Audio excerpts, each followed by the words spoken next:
It starts quietly. No one notices at first. You're 7 years old, staring into the eyes of a parent who is falling apart. Maybe it's addiction. Maybe it's anger. Maybe it's just the hollow silence of someone too broken to show up. And without words, something ancient clicks in your small mind. If I don't hold everything together, no one will. This is how a child disappears. Not physically, but psychologically. They smile more. They cry less. They learn to read the room before they speak. They become the emotional thermostat of the household. They become small adults long before their minds are ready. And the world praises them for it. You're so mature. You're so responsible. You're so strong. But no one ever stops to ask, at what cost? This is the invisible grief of those who grew up too fast. And today, we're going deep inside the psychology of that child.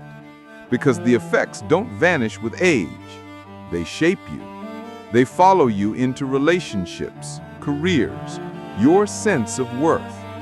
And if you don't understand what happened, you'll spend your adult life repeating the survival patterns that once saved you, but are now slowly killing you. Carl Jung knew this truth.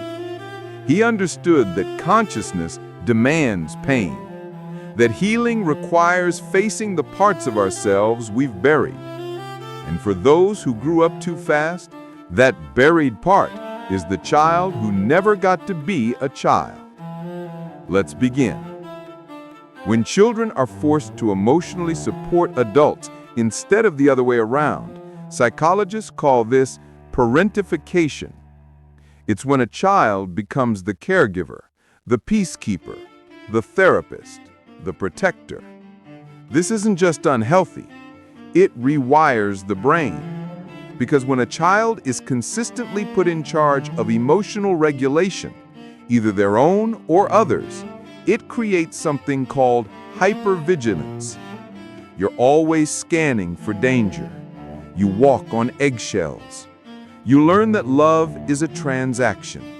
You give peace, and maybe they'll give you safety. You learn that your needs are dangerous, and theirs are urgent. So you disappear, not physically, but emotionally. And in your place grows a version of you that performs well. You become the good child, the quiet achiever, the therapist friend, the one who never asks for anything. And you wear that identity so convincingly that even you forget it's a mask. But deep down, something hurts, something aches, because the inner child you buried didn't die. They're still in there, screaming silently, "Why didn't anyone protect me?" This theft happens in silence. Your toys gather dust because you're too busy managing adult problems. Your laughter fades because joy feels selfish when someone else is suffering. Your questions go unasked because asking means burdening someone who's already drowning. So you learn to shrink, to anticipate, to fix before things break. And here's what no one tells you. That skill, that ability to read emotions and manage chaos, it will follow you everywhere. Into your first job, where you become the office mediator. Into your friendships, where you absorb everyone's pain but never share your own. Into your romantic relationships, where you're always the one fixing, managing, holding space, while secretly hoping someone will hold you. The parentified child doesn't just lose their childhood. They lose their right to be human, to be messy, to be needy, to be held. And that loss doesn't announce itself. It hides behind accomplishments, behind strength, behind the very maturity everyone praised you for. If this resonates, take a breath. You're not alone. And understanding this is the first step toward freedom. As you grow older, the symptoms become more complex. You might become hyper-independent. You refuse help. You push people away. You never feel truly safe in love. Because somewhere deep inside, you learned that depending on someone means they'll fail you.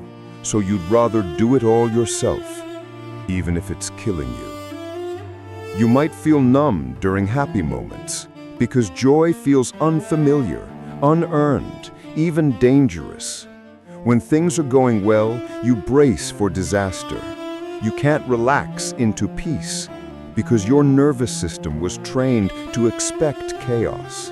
Stillness feels wrong, calm feels suspicious, and happiness, that feels like a setup for disappointment. You might struggle to rest, because productivity is the only way you've ever felt worthy. If you're not doing something, fixing something, achieving something, then what's your value? Rest feels like laziness. Downtime feels like failure. And so you burn yourself out year after year, wondering why you can't just enjoy life like other people seem to. And worst of all, you might not even realize you're still stuck in survival mode. Because when dysfunction is normalized early, your nervous system accepts chaos as baseline. You think everyone lives this way, that everyone feels responsible for everything, that everyone carries the weight of other people's emotions while pretending they're fine. But they don't. And you weren't supposed to either. This is what growing up too fast does. It teaches you that love is conditional on your performance, that safety is something you have to earn, that your needs are too much, too loud, too inconvenient, and so you learn to silence them. You become the person who says, "I'm fine," when you're breaking, the one who shows up for everyone but never lets anyone show up for you, the one who apologizes for crying, flinches at compliments, and confuses exhaustion with success. These aren't personality traits, they're survival strategies, and they're destroying you. If you've ever felt like you're performing your own life instead of living it, comment below, "I see this in me," because naming it is the first act of reclaiming yourself. You may ask, why would any child willingly take on that role? The answer is simple and heartbreaking. Because children will do anything for attachment, even abandon themselves. The choice is never conscious, it's biological. In the absence of safety, the child's nervous system makes a calculation. If I become stable, maybe they'll stay. If I become helpful, maybe I'll be kept. If I become small enough, maybe I won't be a burden. And so begins the performance. The smile that hides fear, the compliance that masks rage, the maturity that buries the need to be a child. All of it driven by one primal terror: abandonment. Because to a child, abandonment doesn't just mean being left, it means death. Evolutionarily, we are wired to stay connected to our caregivers at all costs. So when that caregiver is unstable, unpredictable, or emotionally unavailable, the child doesn't rebel, they adapt. They become what's needed. They mold themselves into whatever shape keeps the connection alive, even if that shape is someone they were never meant to be. But here's the tragedy. What saved you then imprisons you now. The hypervigilance that kept you safe in childhood becomes anxiety in adulthood. The independence that protected you from disappointment becomes isolation in your relationships. The performance that earned you praise becomes the mask you can't take off. You're walking around as a high-functioning adult with a deeply neglected inner child pulling the strings. You overachieve to earn love. You stay silent to avoid abandonment. You take care of everyone but secretly wish someone would just ask if you're okay. And that fantasy, that someone will notice you're not as strong as you pretend to be, that maybe, just maybe, you'll finally get to fall apart and be held, that is the unmet need. Not of your adult self, but of the child who never got to be a child. So what happens to that child when they grow up? They become adults who never feel safe, even in calm rooms. They become lovers who can't trust softness. They become givers who can't receive. They become the kind of people who apologize for crying, flinch at compliments, and confuse exhaustion with success. This is the cost of growing up too fast. If your childhood trained you to be strong at the expense of being soft, to be quiet instead of honest, to fix others while ignoring your own fractures, then what kind of adulthood do you inherit? You inherit a life where you're always holding your breath, waiting for someone to give you permission to finally fall apart. Let's talk about how this shows up in real life. You might become a therapist in all your friendships, but never let anyone truly see you. People come to you with their problems and you hold space beautifully. But when someone asks how you're doing, you deflect, you minimize, you say you're fine, because letting someone in feels like weakness. You might be praised for your independence when deep down you're terrified of being a burden, so you never ask for help.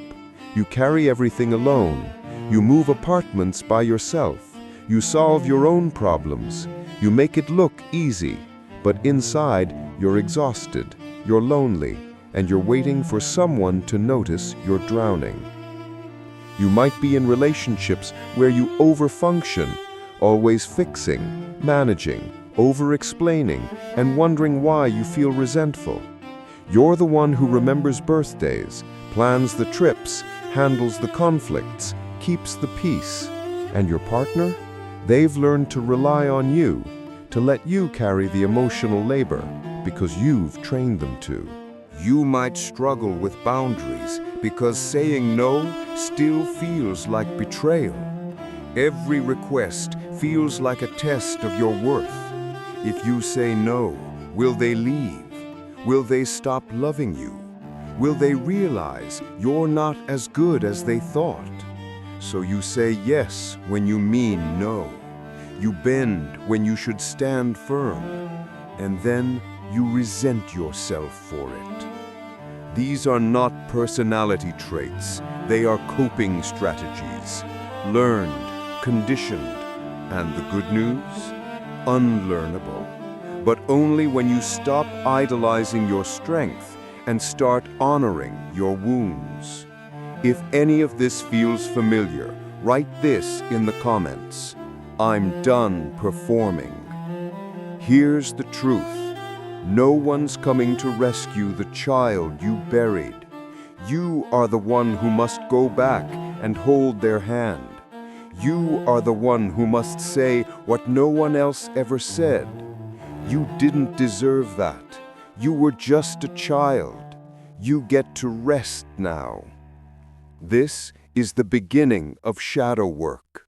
Not fixing, not performing, not bypassing the pain with fake positivity, but turning toward the abandoned parts of yourself and saying, I see you now, I hear you now, and I'm not leaving. The first step to healing isn't fixing, it's witnessing. Because until you validate what happened, you'll keep gaslighting yourself with thoughts like, it wasn't that bad, other people had it worse, I turned out fine. But fine is a mask too, and deep down, you know it. Witnessing means stopping long enough to feel what you've been running from. It means letting the 7-year-old inside you finally tell their story. And it might sound like this. I was scared all the time. I didn't know if they'd be okay. I thought it was my job to keep them alive. I thought if I wasn't good enough, everything would fall apart. And maybe for the first time, you respond not with logic, not with minimization, but with compassion. You were just a kid. That wasn't your responsibility. You did the best you could. I'm so sorry no one told you that. That simple act of witnessing, of turning toward the pain instead of away from it, that's where healing begins. One of the most powerful things you can do is ask your inner child, what did I need back then that I never got? And then listen, really listen. You may hear answers like, I needed someone to tell me it wasn't my fault. I needed someone to ask how I was doing. I needed to play, rest, and laugh without fear. I needed someone to protect me instead of me protecting them. And slowly, very slowly, you begin to give those things to yourself, not to fix your past, but to stop reliving it. You give yourself permission to rest without guilt, to play without purpose, to cry without apologizing, to ask for help without feeling weak. This is how you stop seeking parents in your partners. This is how you stop mistaking anxiety for intuition. This is how you stop running from the child you were and the self you're becoming. Carl Jung once said, there is no coming to consciousness without pain. People will do anything, no matter how absurd, to avoid facing their own soul. But shadow work demands that we face it, all of it, the neglected, the ashamed, the scared, the angry. Because healing isn't about becoming someone new. It's about remembering who you were before the world told you who to be. This is the reparenting process, and it's brutal, because it asks you to feel the grief you never had time to feel. It asks you to sit with the rage, the sorrow, the unmet needs, to weep for the birthdays where no one showed up, to mourn the innocence you lost while protecting people who should have protected you. That grief isn't weakness, it's proof that you're healing, because what was once frozen is finally thawing. What was buried is finally surfacing. And yes, it hurts. It hurts to realize how much you sacrificed, how much you carried, how little you were given in return. But that pain is also liberation, because you can't heal what you won't feel. Shadow work means sitting with the parts of you that you've judged as too much, too needy, too broken.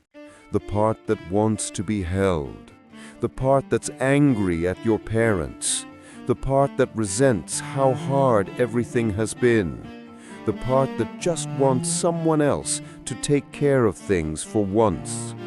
And instead of pushing those parts away, you welcome them. You say, I see you. You're allowed to feel that. You're allowed to want that. And I'm not going to abandon you for it. That acceptance, that radical compassion toward yourself, that's the medicine. But let me be clear, this isn't a one-time event. It's a practice. Some days you'll feel strong. Some days you'll feel like that scared 7-year-old again. And that's okay. Healing isn't linear. It's messy. It's 2 steps forward, 1 step back.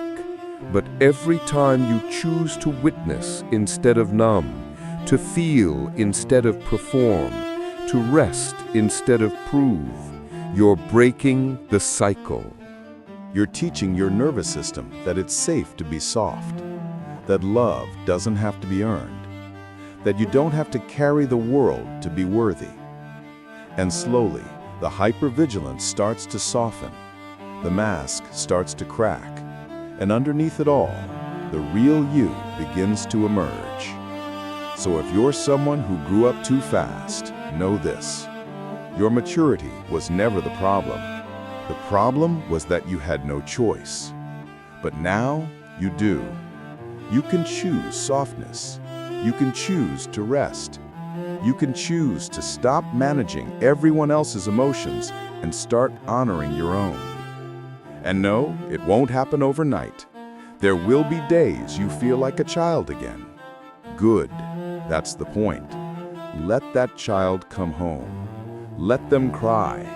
Let them play. Let them finally be seen. Because you're not broken. You're becoming whole. And maybe for the first time, you're finally growing up the right way. Not through pressure, not through fear, but through truth. Start small. Give yourself permission to do one thing this week that serves no purpose except joy. Color, dance, watch cartoons, lie in the grass and stare at clouds. Do something the 7-year-old in you would have loved to have done but never got the chance. And notice how it feels. Notice if guilt shows up.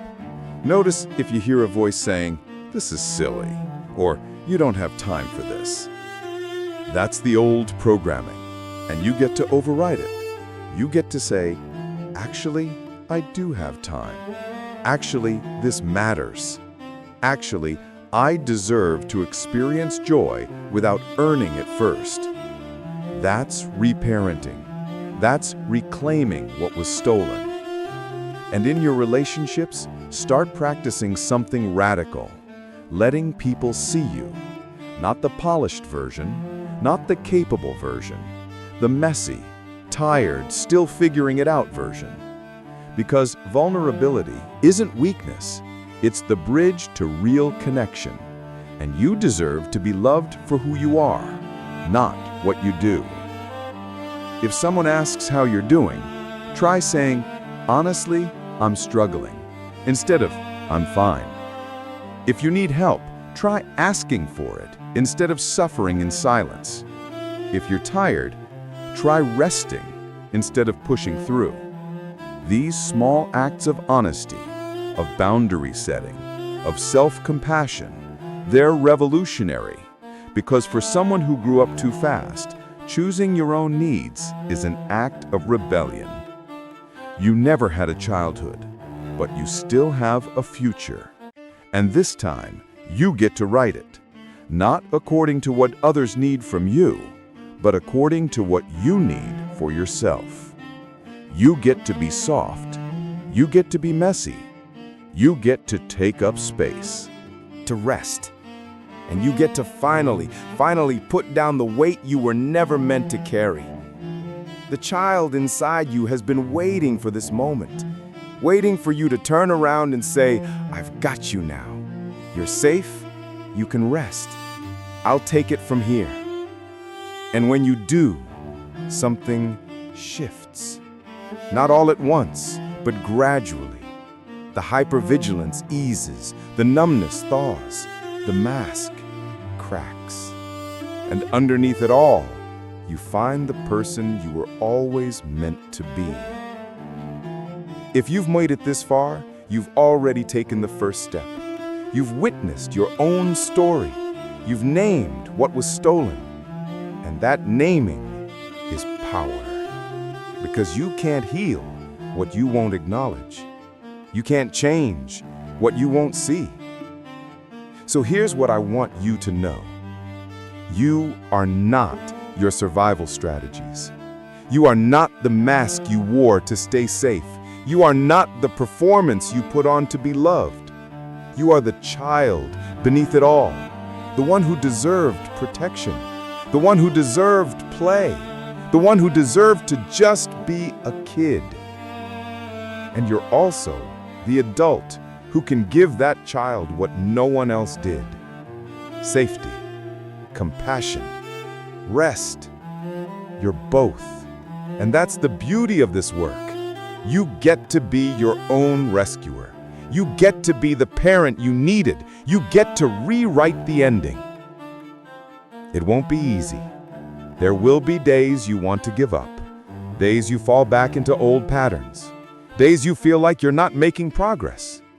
But healing isn't about perfection. It's about direction. And every time you choose yourself, you're heading the right way. If this video resonated with you, let me know in the comments.